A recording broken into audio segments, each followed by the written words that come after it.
time for the final word in sports all across the state. You're listening to Sports Talk with your hosts, Phil Kornbluth, Will Pelagic, and the Professor Tom Hayes. You've been waiting all day, so join the show now by calling 800-956-7266. Both teams are very similar. The defensive numbers very similar. The pitching numbers very similar. So I think both teams are very good, solid, well-rounded teams. I don't think either team has just an obvious weakness that you say we're going to exploit that. So it's going to come down to who makes pitches, who gets big hits, who's smart on the bases, who makes the big play, who doesn't do anything to beat themselves. We got to catch and throw the baseball. We got to get quality starts. Our bullpen's got to be good, and we got to find a way to continue to put together good at bats. So there's no real secret recipe for success, so to speak. It's just about out executing your opponent and just playing loose and free and easy. If we can do that, and then we'll be in good shape. Good evening, everybody, and welcome into Sports Talk, South Carolina Radio Network. On a big Friday night in the Palmetto States, it is the first night of 3 days of what should be great baseball, the annual Palmetto Series between USC and Clemson. Phil Kornbluth, Will Pelagic. We are located just outside Founders Park here in Columbia, awaiting the first pitch of tonight's series opener between the Gamecocks and the Tigers. That will come shortly after 7 o'clock. Professor Tom Hayes back at our studios in downtown Columbia. Also, we've got tonight the high school championship basketball games ongoing just down the street from us at the Colonial Life Arena. We'll update those scores for you here in a little bit. Monty Dutton will be along to talk NASCAR. We're out in Vegas this weekend, so we'll get the latest from him. George Bryan, some birdies and bogeys here on a Friday night as the golf season rolls on towards Augusta, plus more from USC and Clemson football. We heard from USC's defensive coordinator, Travaris Robinson, this morning. We'll hear from the Tigers' Kelly Bryant tonight, and also Cleveland Farrell. So we have got a lot of ground to cover, but we start, Will, with baseball here tonight at Founders Park. The lineups are set. The wind is blowing in for the most part, maybe sometimes it's swirling a little bit towards right field, but mostly blowing in. But it's a comfortable night for baseball. Clear skies. It'll be a little cool, but not uncomfortable as we have found sometimes in March for this series. You are going to need the parka tonight if you come out to Founders Park this evening. Like you said, the wind is blowing. It isn't brisk, but it has been steady since I've been here about a couple hours now. It's basically been blowing in the entire time, and it's going either towards right field or towards left field. So it'll be a very big chore to get one out of the ballpark today. And just examining the two lineups, a little bit of the strategy between these two head coaches starting to take place. You have Seth Beer, who has kind of been that 3-4-5 type hitter. They have him moved up to the number 2 hole, protected by Patrick Cromwell, who's had a very, very good start for the Clemson Tigers, and Williams hitting behind him. For South Carolina, the big news is that Madison Stokes, who hasn't played the field since injuring his hamstring earlier last week, got himself back in the field at shortstop. He's in the cleanup spot. He DH'd against Furman and went deep, and now he'll be hitting in that number 4 hole, protected by LT Tolt behind him, who will play first base. Chris Cullen behind the plate for the first time as well. T.J. Hopkins will lead off and play center field. No Noah Campbell in the lineup. And the two pitchers, of course, the southpaw Jacob Hennessy and Adam Hill, who tries to build off of a 14 strikeout performance that he had in this ballpark just a week ago Friday. Should be outstanding baseball, I would think, once again, between these two teams. Adam Hill on the mound tonight for South Carolina. He's had one bad start. He's had one fantastic start. Jacob Hennessy on the mound for Clemson. He has had 2 fantastic starts to the season thus far. When you look at the two teams, and of course it's so early in the year, it's hard to draw conclusions just based on pure statistics. But Clemson has played the tougher schedule to this point. Very impressive last weekend in sweeping an NCAA tournament caliber team in Dallas Baptist. I think you have to draw something from that when analyzing Clemson. South Carolina has dropped 3 games. They have lost a game to VMI. They have lost a game to Furman. They have lost a game to Charleston Southern. Yeah. And so you have to draw something from that as well. I mean, a powerhouse team like South Carolina losing 3 early season games to lower level teams, that cannot be just glossed over. So you compare all of that. Clemson's undefeated. South Carolina's got 3 losses. Clemson's got its rotation set. USC is not sure about its Sunday starter. There's more questions about the Gamecocks going into this thing than there are about Clemson. And there were some warts in those 3 losses. The Furman loss, I think, would be the one that you look at and you say is the most baffling because of the fact that it just seemed like they were letting the struggle of the weekend loss to Charleston Southern really carry over. And sometimes when a team beats you, you have to basically play to not get beaten twice in the next ensuing contest. So in that vein, I think Furman basically took it to a South Carolina team that was very vulnerable on Tuesday night. The VMI loss does not bother me as much because South Carolina got hosed on a call that Adam Hill had to stay out and basically pitch extra that he needed to because of the call that took place with the alleged hit batter that wasn't.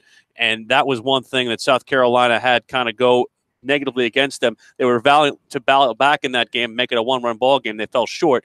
But in at least this young season, you're seeing that this is a rebuild for them. And I know that South Carolina fans want to see the turnaround happen immediately. You might need to have some patience with this team because of the fact that they have a brand new hitting philosophy. A lot of it is not necessarily swinging up, but it's a lot about the launch angle and a lot about the stuff that is being injected into baseball now and trying to get guys to put the ball in the air and get the ball out of the ballpark. I've seen more batting practice home runs out here at Founders Park than I've seen in the years I've watched college baseball. And I think it's because of the fact that they're trying to get these guys to get the ball in the air. When you try to translate that to gameplay, Corn, doesn't always work out. You have a lot of pop-ups, you have a lot of strikeouts, and the outcomes aren't always what you expect. But when this team figures out how to get its footing, they could be a very potent offensive ball club. Well, you look at some of the numbers going in. Clemson's batting .282 as a team, USC .277. The Gamecocks have 18 home runs in their 9 games. My math tells me that's 2 per game. Yes. Clemson's hit 12. The Gamecocks have run the bases pretty well, 11 of 14. Clemson not running much so far, 4 of 7. But Clemson's own base percentage is .413. They get a lot of walks. They get a lot of hit by pitch. They get on base a lot, especially Beer. And South Carolina's is at .394. Clemson has yet to hit a triple this year, which may be, they played all their games at Doug Kingsmore, so that's probably why. Product of their ballpark. Here's the question, and we asked this of Mark Kingston yesterday, and he gave a very analytical answer to the question, and that is facing Seth Beer in a potential game-losing situation, what would you do? And, of course, he's going to wait and see what the situation is, what the pitching matchup looks like, just the overall situation. He's not going to give us an answer 48 hours in advance. But, at some point in the series, he's going to have to make a decision about Seth Beer. And that is why I believe he hit him second in front of Patrick Cromwell, who is hitting about as good as anybody on Clemson's roster. He's hitting .375 for the season, second highest in the lineup today behind Chris Williams, who is hitting .387, who's behind him. And you even think about a guy like Drew Wharton, who's hit well also. The thing about Beer is he hasn't necessarily been up to his gold standard over the course of the first 2 weekends of this season. He's hitting just .259. So it's not like he's been the Seth Beer that we all know him to be. So in that regard, that could be another reason why you move him into the number 2 spot, get in to see more pitches. And the one thing about Clemson, this is a team that we've seen over the first 2 weekends, they do not die. You have to cut off the head and you have to throw it in the Congaree River behind us because of the fact that Clemson has the ability with their timely hitting and with their patient approach. To contrast in styles, this is a more patient team than South Carolina is. They will find ways to get on base and keep themselves in ball games late. Speaking of batting averages, South Carolina needs Jacob Olson and Carlos Cortez to start hitting the way they can. They have just not got it going yet. Maybe this will be the kind of weekend where the two of them find a spark and get it going at the plate.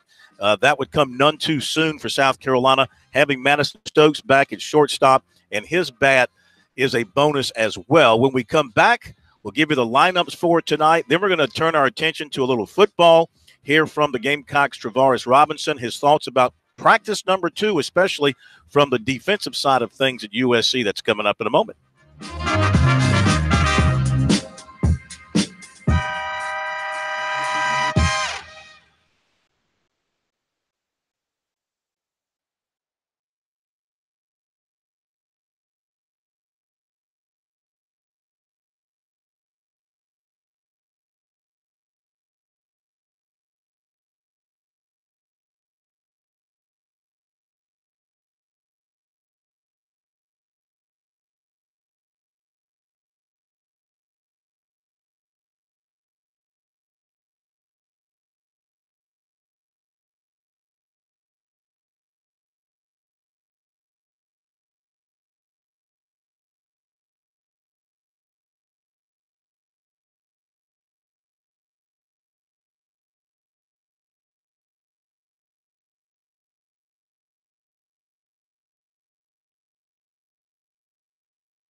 Now back to Sports Talk, South Carolina's most listened to sports talk show for more than 30 years.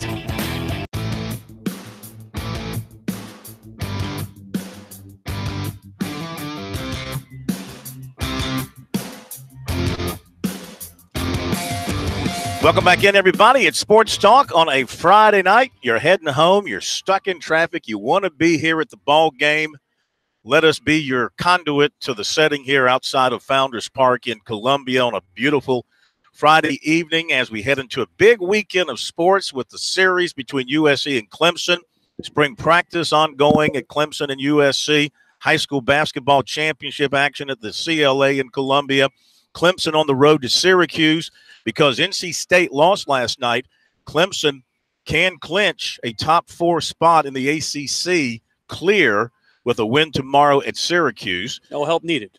No help needed. And South Carolina can clinch 10th in the SEC by beating Auburn tomorrow. No worse than 10th. They'll need a little help, though, from Auburn. Because they got to beat Auburn. They got to beat Auburn. Yeah, but they'll need help there. That would help them avoid the play-in round of the SEC tournament next week. So a lot of stuff is going on, and let's give you the starting lineups for tonight's game here at Founders Park. South Carolina and Clemson going to get at it a little bit after 7. Here is the lineup for the Tigers. Logan Davis leading off. Aaron Wright batting second. Patrick Cromwell at third base batting third. Chris Williams will be at first batting fourth. Robert Jolly DHing hitting fifth. Drew Wharton in left, batting sixth. Grayson Bird at second, batting seventh. Bryce Teodosio in center field, batting eighth. Kyle Wilkie behind the plate, batting ninth. Jacob Hennessy on the mound for the Tigers, left-hander who's had a terrific start to the season. For the South Carolina Gamecocks, who come in with a record of 6-3, their head coach, Mark Kingston, in his first installment of the Palmetto Series rivalry. Leading off is the center fielder T.J. Hopkins, who hits .324 to start this young campaign. The senior second baseman Justin Rowe bats second. The struggling left fielder Carlos Cortez, who was a preseason third-team All-American, according to Baseball America, left-handed hitting left fielder, hitting just .194 on the season. South Carolina needs him to pick things up. And in cleanup is the shortstop Madison Stokes, back in the lineup after a hamstring issue kept him out and made him DH on Tuesday. L.T. Tolbert plays first base and bats fifth. Behind the plate, Chris Cullen, first time this season. He'd been DHing and playing first base over the course of this season, but he'll be the backstop and hitting sixth. Batting seventh, the third baseman Jonah Broad. In right field, batting eighth is Jacob Olson. The DH today is Hunter Taylor. And on the mound for South Carolina, Adam Hill struck out a Founders Park record and career-high 14 batters for South Carolina in their victory last week over Charleston Southern. Pro, I think one thing you got to keep an eye on tonight and in this series for Clemson, you've got a converted catcher at first base in Chris Williams. South Carolina's got L.T. Tolbert at first base tonight, and he's kind of played all over. No true cultured first baseman at either bag. A lot of big plays in tight ball games happen around that first base bag. You wonder how these guys will handle it. Yeah, probably they'll handle it well since the bunt is verboten, and they won't let the guy. I just believe when you got a guy like that that's not used to that type of feel, you throw something at him, throw a curveball at him. I think some of these guys need to bunt on both of these first basemen tonight just to make them come off that, to see if they can charge the bunt, if they can play the bunt, whether the pitcher is coordinated with the first baseman. That could keep some guys off balance and get you a guy on base to start some running. I just believe Madison doing Stokes' that. shortstop at his hamstring as well, especially if you're in a first to second situation. Test his mobility trying to go from base to base as well. All right, so the scene is set for the first game of this series tomorrow, 3 o'clock in Greenville at Fluor Field. For about 3 or 4 hours prior to that, a big street party, and the weather should be great for that. Then up to Clemson on Sunday, 2 o'clock at Doug Kingsmore to wrap it up. Will a team be in position to sweep at that point? Will it be 1-1? We'll find out, of course, as the series progresses over the next couple of nights. Now to football. As spring practice continued today at the South Carolina, Gamecocks went out this morning. Clemson went out this afternoon. They're probably just about wrapping up. After the USC practice this morning, defensive coordinator and secondary coach Travaris Robinson met with the media over at Williams-Brice Stadium, gave us his take on his defense here early on in the spring. Kids are doing a really good job. We had a really good off-season program.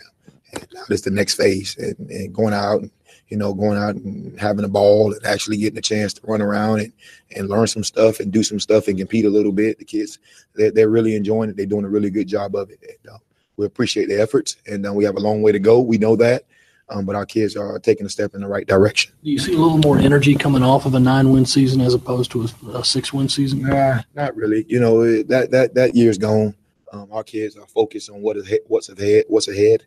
And we're kind of taking that route. So we don't worry about the past. We don't worry about the future. We worry about the now. And we're going to take practice day by day, and we're going to get better each day. And that's kind of our focus. That's our goal. Do you have a cornerback pecking order yet? I don't say a pecking order, but right now Keyshawn and Rashard are playing really good. I'm really excited about Israel. He's doing a really good job being a young player coming in. His second day of practice, he's making some plays out there. He's giving up some plays as well, and that's just a part of playing that position and learning the intricacies of that position. But he's doing a really good job. Corey Banks is a guy that we're going to need to help us, who's coming in. He's getting better, and we're excited about him. So we just got to continue to build depth.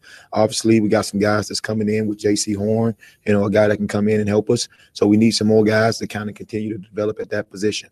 In the fall, would Jemias get a look outside, or is he your nickel guy, and that's where you want him? Well, right now we hadn't really made a decision based on that yet. But, obviously played nickel for us. Jemias is a guy that can play some safety for us as well, and he also can play outside. So he gives you a lot of different positions he can play. So right now we hadn't made any decisions based on that with him because he's not practicing this spring. Israel thinks 6'4", or something like that. Just how unique is that for a corner spot, and how can that help you guys moving forward? Well, we always talk about being a big, fast football team, and he actually, it gives you a lot of length. And he's exactly what we want to be because we want to be a bump and run team outside. And when you look at his wingspan, it's difficult to get around a guy like that. But being big, it comes with some issues as well. Can you bend like the little guys? Can you run like the little guys? And those are some of the things that he just got to be sound on with his technique, and he got to continue to get better, and he will. For you as a secondary up front, who are you looking at to step into those roles? Yeah, you know what? Those huge losses. And we have some really talented young players. I'm really excited about Ken Law. Obviously, he's doing a really good job. We moved Kier inside a little bit, so he's doing a good job with that. And, one guy I've been impressed with in the off-season program and the first couple of days of spring is Kobe Smith. He's doing a really good job. He got some great reps throughout the course of the last 2 seasons, and he's a guy that's going to develop and be a really good football player for us. We have to develop depth inside. Whether it's Jabari Ellis, whether it's Rick Sandich, whether it's Jesus Gibbs, whether it's any one of those guys, we got to have to develop some depth inside. And we'll definitely do that. And Coach Thompson, they do a really good job of coaching those guys, and we'll get them ready to play. And speaking of big losses, you lost Sky. And while you've got a lot of guys who played a lot of reps, that guy was pretty special. Do you even look at trying to replace him or just say you got to have a guy get in that spot and try to replicate what he did? Well, he had a lot of production. And someone have to produce. And we have some guys that's more than capable of doing that. And, someone will step up. Every team I've been around, when we lost a guy, somebody came in and stepped up and took that guy's place. And we'll have those guys. T.J. Brunson is a really, really good football player. And he's a leader. And he's our leader of our defense. And he's doing a great job with that. All right, USC defensive coordinator Travaris Robinson from the Gamecocks practice earlier today. I want to remind you, as we head into the second half hour of our program and into the evening, if you lose us over the airwaves for whatever reason, you want to stay with us, make sure you go to our website or go to our YouTube page and click on the link to watch and listen to the show there. If you are a little more technically advanced and you have downloaded the TuneIn app, as we've suggested many, many times, tune in our Columbia station, The Point Radio. They do not preempt us. And you can listen to us on your smartphone, your computer, in your car, whatever you've got. You can stay with us if you want to, should you lose us over the airwaves. Honk your horn if you're on the Blossom Street Ridge right now. Go ahead. Honk it right now if you're there. We can see you from where we are. Hey, man, don't leave yourself open like that. Why not? Because nobody's honking. It's not a good sign. The wind is blowing in pretty firmly right now as we hit this break. I think this is going to be a pitcher's game tonight. I'll see you inside, bro. Check back with you in the third inning, and we'll be right back.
Welcome back into Sports Talk, everybody, on a Friday night. Phil Kornblut located outside Founders Park in Columbia here for the first game of the USC Clemson series. Will Pelagic has gone inside.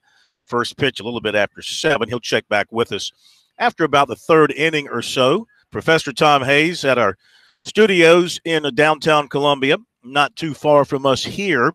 Championship game, girls 2A basketball. Title goes to Keenan.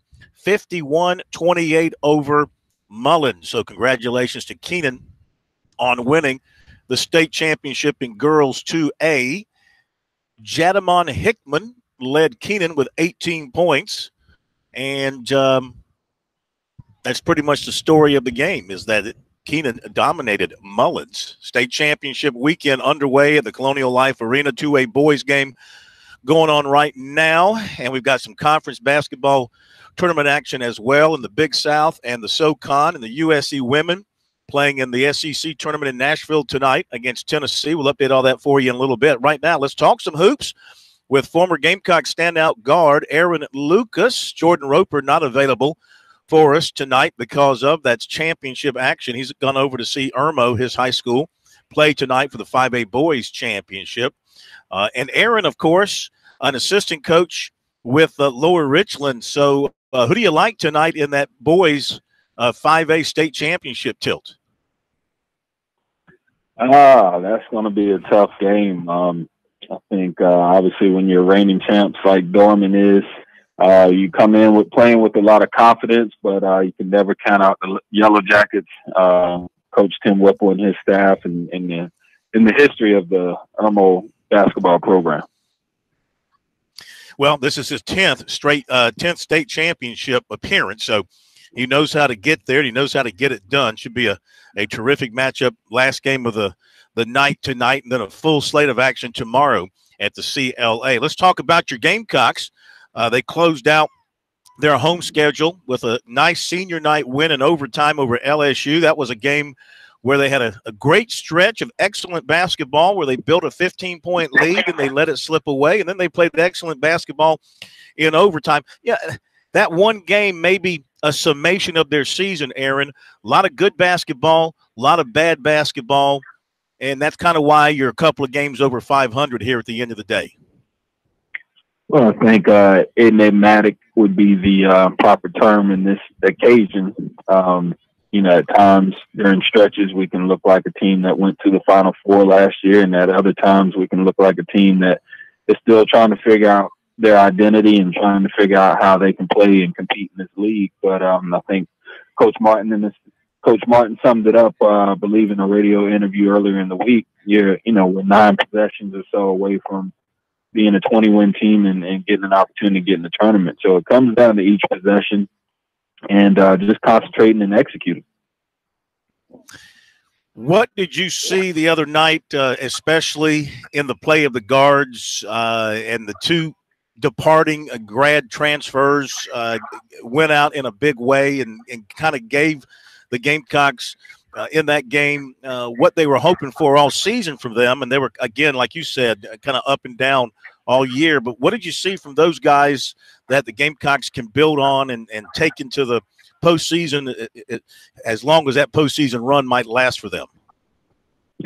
Well, again, I think you're seeing guys playing like every game is their last. And when you're a senior and you know you're at the end of that road, you want to give it everything you have. I think you relax a little bit more. I think you're more in tune to just being in the moment versus thinking so much about, each game and what it means. You're just playing at that particular point. So with Wesley and what Frank was able to show, on senior night, obviously was a big indicator of what they're capable of. I think Hassani's performance was a little bit up and down. If you get his performance against, I believe it was Texas A&M or Mississippi State, and then you get, their performance on senior night, then this team has obviously a great opportunity to make a run in the SEC tournament and possibly get into the NCAA tournament.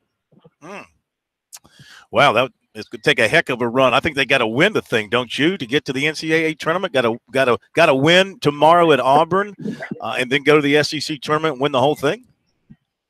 Yeah, and it's obviously a daunting task, but teams have done it before. I think even in my tenure, even though we didn't win the SEC, we always made a great push in the SEC tournament, and I think this team has the potential and has the capabilities of doing so. It's just a matter of, again, coming together and realizing, each game, each possession, these last couple of days is going to be very important to determine how the season is going to actually end. The psychology of a guy like Kotsar, you don't want to use the term sophomore jinx, but it seems that when he's not thinking, he tends to play with a little bit more rhythm. It looks like he's doing a lot of thinking out there. I don't know whether it's the fact that maybe he's asked to play a little bit more on the perimeter or not, but what do you see some of the things he needs to be working on from a psychological standpoint to get to where he was when he was playing effectively in their tournament run last year? Well, again, I think his role has changed, and we've discussed this throughout the season. His role has changed from what he was last year, and I think the demands are a little bit.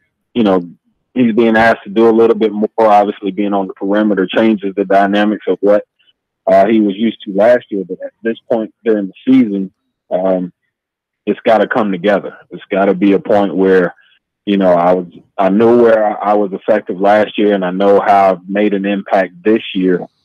He's got to figure it out and possibly, do some extra film study, talk with some of his teammates potentially, and just figure out, where he's going to be the most confident at this point in the season. Right now, you can't fix it. You can't go in and just say, all right, you're going to do this or you're going to do that on a particular night. He's going to have to determine where he's going to make the most impact. Visiting with Aaron Lucas, our half of Give and Go tonight. Jordan Roper tied up with his alma mater in terms of being a fan tonight, watching Irmo play in the state championship game over at the CLA later on this evening. So we're lucky to have Aaron with us tonight for a couple of more minutes. ESPN has got one of its specials coming up this weekend, and the feature is Frank Martin. And the story is about how Martin, when he was an assistant at Kansas State, nearly died. And the story takes you behind the scenes and into the background of that. Were you aware of that story before ESPN made it public? No, actually, I don't. And now that you mentioned it, I'll be more curious to hear more about that particular story. Yeah, he came down with an illness, and the doctors, according to this release, came down with an illness. The feature is called Miracle in Manhattan. It debuts at 8 in the morning on Sunday and will re-air throughout the day. While an assistant at K-State, he was hospitalized. Doctors felt he was dying. Martin said he's alive today because of a guardian angel. And after making a recovery that baffled doctors, he turned his life around. He's never had a drink of alcohol since and became a regular churchgoer, it says. So he and his wife share this story. It's going to show you maybe a softer side of Frank Martin, you think, Aaron? Softer side maybe for the general public and people that don't know him, but for many of us who have gotten an opportunity to meet Coach and build a relationship with him, he's a lot different. I would say outside of the lights and the cameras than he is when the recording is going on. Yeah. I'll leave you with this question. Final Four last year. Step back this year, still can be a successful year if they can get a couple of wins down the stretch. Where do you see the program? And we've only got about 30 seconds. I mean, do you see a bounce back for them next year in about 20 seconds? Yeah, I definitely see a bounce back. Obviously, you see some of the pieces, and you see the dynamics of what this team is made of. I think more maturation with some of the leaders on this team, and you'll see Chris Silva, hopefully, if he returns, and continue to improve as a leader. Mike Kotsar obviously performed well, and you see some of the young guys and what they were capable of doing. I got to jump in, my man. Thank you so much. We appreciate it. We'll be right back.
The guys are always checking email.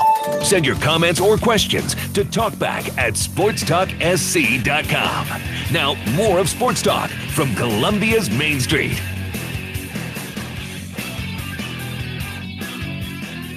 Hope you're enjoying your Friday evening here in the Palmetto State. Things are cooling off a little bit. It's going to be a little chilly out here at Founders Park tonight for the opening game of the 3-game weekend series between the Gamecocks and the Tigers. It's going to be a little blustery.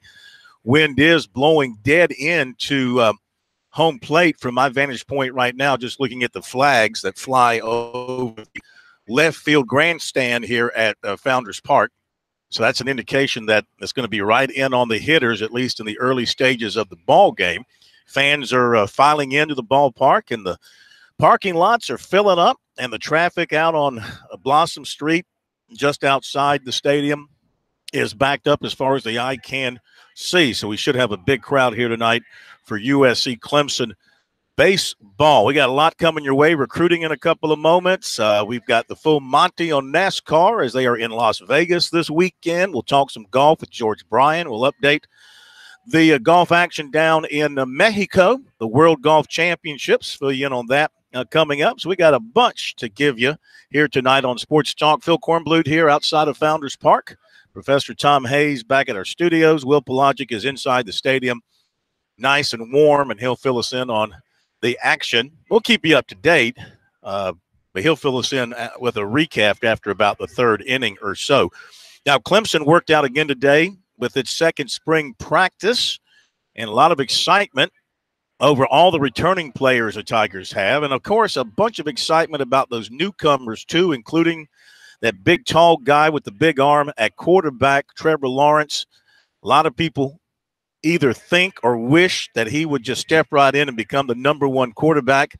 The returning quarterback, Kelly Bryant, has got something to say about that, sort of like, not so fast, my friend. And he had a chance to talk with the media the other day after the Tigers' initial practice and talked about being back on the field with his teammates, ready to go to work for another playoff run. Good to get back, get running around with all the guys. It's a new team. So, excited, to be together, see what we can do in the spring. Try to get everything, everybody develop depth and just find ways to start on our journey. How about these new group of wide receivers you got to deal with now? You got Ray's gone, Deion's gone, you got guys stepping up, you got Trevion Thompson coming into the picture, you got T. Higgins, all these guys. Talk about the guys stepping up and the new guys coming in. Oh, definitely.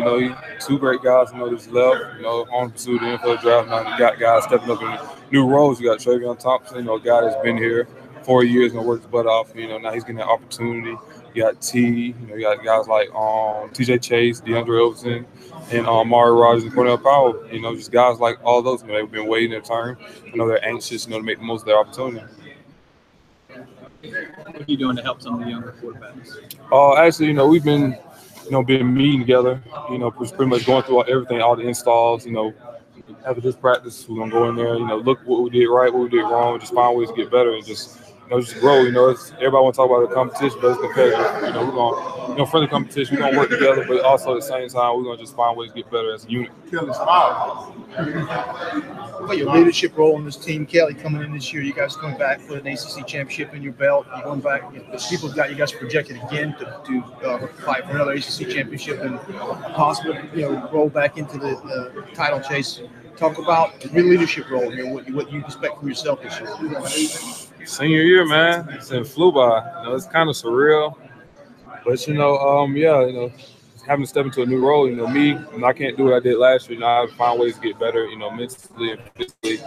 Lead the team, lead all the guys, and all that stuff. That everyone is saying. That's based off last year. What last year's team did. So we have a new team. So we're gonna have to work because everybody want to put us in the situation that we're gonna be in. So we're gonna have to. Find ways to, get there. Caleb, what do you feel like you proved last year with your play? I feel like to myself, I feel like I proved I can do this. Silence all the critics, still those that's gonna, question. But, I know what I did last year. That's confidence for me, confidence for this team because we know we got going forward. What is your mindset going into the spring as far as you feel like this is your job or do you think is it an open competition? Oh, it's my job, man. I don't feel like I did anything so far, to not, raise any questions. So, I don't feel like, it's not my job. You know, it's mine to lose, of course. But, you know, I'm going to have that mindset. I'll just get better every day and just continue to work and never get satisfied or complacent. When you think back on where you were this time last year, approaching that job, how much different is your mentality this time around? I think I still have the same mentality. You know, I got guys in that room. You know, they're coming for the spot, and so you know, I know I'm gonna have to work my butt off. You know, just as hard as more as them. So you know, it's a good thing. You know, you having guys like that in the room, you know, that want to compete and want to be the guy. And I know that feeling. You know, they have. So you know, I'm gonna have that same mindset I had last spring all year long. All right, Kelly Bryant, I love his mindset, pro. It's sort of like, yeah, I hear all the talk and I see the young guys, but I've been here, I've proven myself, and somebody's going to have to come in here and play way over me to take the starting quarterback job away from me. Well, one thing about it, some fans want a beauty contest when they look at a quarterback. When I look at a quarterback like Kelly Bryant, he brings a unique skill set that we have seen before, and I go by my statement that when he comes out of the pocket with determination, he looks like Cam Newton. First of all, he's one of their strongest running backs coming out of the backfield. What that does for you, it opens up intermediate passing angles that other quarterbacks can't open up because they stay in the pocket. So I think he still brings a unique skill set to Clemson that's very advantageous. If he stays healthy, you know, the Tigers will be right back in that hunt for the Final Four next year. I don't think there's any question about that. And you factor in the schedule that they play. I mean, outside the league, Texas A&M, South Carolina, but, you know, the league itself does not look imposing, especially in their division. I mean, Wake Forest is going to be their greatest threat going into the season. NC State's got the quarterback back, but they lose a ton on defense. Louisville's got to kind of start over on offense. Who else in that? Florida State, you know, you never can discount Florida State. And Willie Taggart will go in there and implement his offense and get some great things going. And they do have to go to Tallahassee, so we probably should not short sell Florida State when it comes to their possibility in that division. But by and large, with everything Clemson's got back, and you look at that schedule in that division, it's hard not to see them potentially running the table once again. I agree with you. If I think there's any dark horses out there, a team that really looks like they're right at the cusp if they had some depth, and that's Pittsburgh. Pittsburgh looks like a dangerous team, but again, one of those teams you never know which team is going to show up from week to week. If they can consistently get better play from their defensive line, that's the only team I can see as a dark horse that probably could play well this year. As far as Willie Taggart is concerned, I think this is going to be a growing period. I think he likes to take a lot of chances on offense. He doesn't care. That's a game in which the Tigers, I try to feast on many turnovers as I can in that football game, because I think with his offense and the quarterback learning a new system, that ball is going to be put up in jeopardy quite a bit for the Seminoles. All right, quick basketball note here. David Cloninger from the PNC tweeting that Aja Wilson is not listed in USC's starting lineup tonight for the game against Tennessee. That does not bode well for their chances in the quarterfinals of the SEC tournament. Let's get some recruiting underway. We'll probably carry it over to the next hour. We begin with place kicker Anthony Rodriguez of Kennesaw, Georgia. He was at USC today, and he let us know the visit was amazing in his opinion. Said South Carolina's the real deal. Loved the coaches, the staff, facilities, academics. They're showing a lot of interest in him, he said. He said that they've told him that they plan to sign a kicker in 2019. He's not the first kicker to tell us that, so it certainly sounds like the Gamecocks plan to sign a kicker in this class. Virginia Tech, Princeton, Samford, and Navy also showing a lot of interest in him, and he plans to visit them as well. Clemson offered defensive end Ryan Davis of Apopka, Florida, and defensive back Jalen Perry of Decula, Georgia. He's a Georgia commitment. USC offered defensive back Jadon Hill of Madison, Alabama, and defensive back Elijah Blades of Arizona Western Junior College, originally signed with Nebraska, and a one-time Florida commitment. He's a native of Pasadena, California. Oh, we got a bunch more in recruiting to tell you about. We'll do that after the top of the hour break.